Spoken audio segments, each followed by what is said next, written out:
चाहते क्या हैं? सिर्फ मैं ही नहीं, सरदार पटेल भी यही चाहते हैं कि हो सके तो संविधान में आरक्षण की बात ही हटा दी जाए।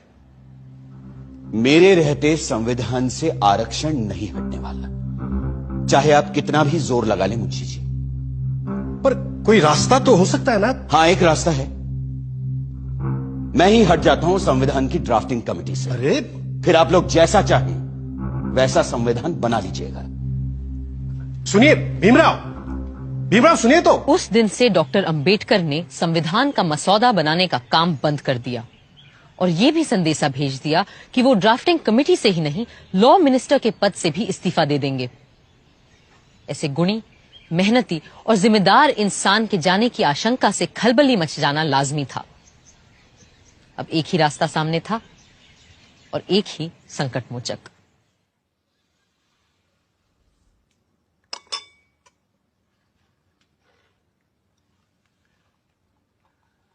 मुंशी जी की बातों से आप नाराज हो गए भीमराव? लेकिन वो तो आपकी बात लेकर आए थे मेरे पास, इसीलिए मैंने कहा कि मैं ही ड्राफ्टिंग कमेटी से हट जाता हूं। आप तो जानते हैं, कांग्रेस क्या पूरे भारत में दूसरा और कोई है ही नहीं जो हमारे संविधान को आकार दे सके। खुद बापू भी यही कहा करते थे। लेकिन आप उनकी बात मानते कहां हैं पटेल जी? गांधी जी पिछड़ों को रिजर्वेशन देने की मेरी तजवीज से सहमत थे।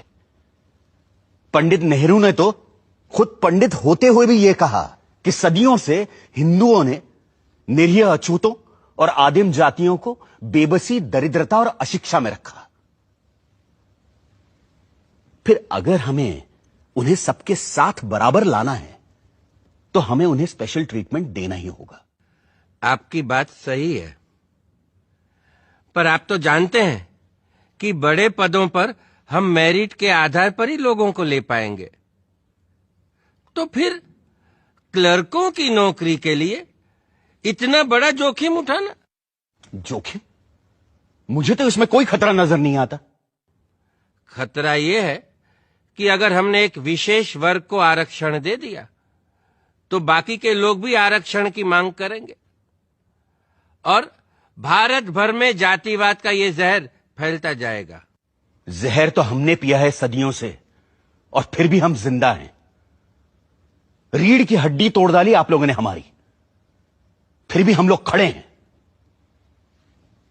अरे एक बार हमें अपने बराबर आने का मौका तो दीजिए पटेल जी, फिर देखिए कैसे हम आगे निकल जाते हैं। और ये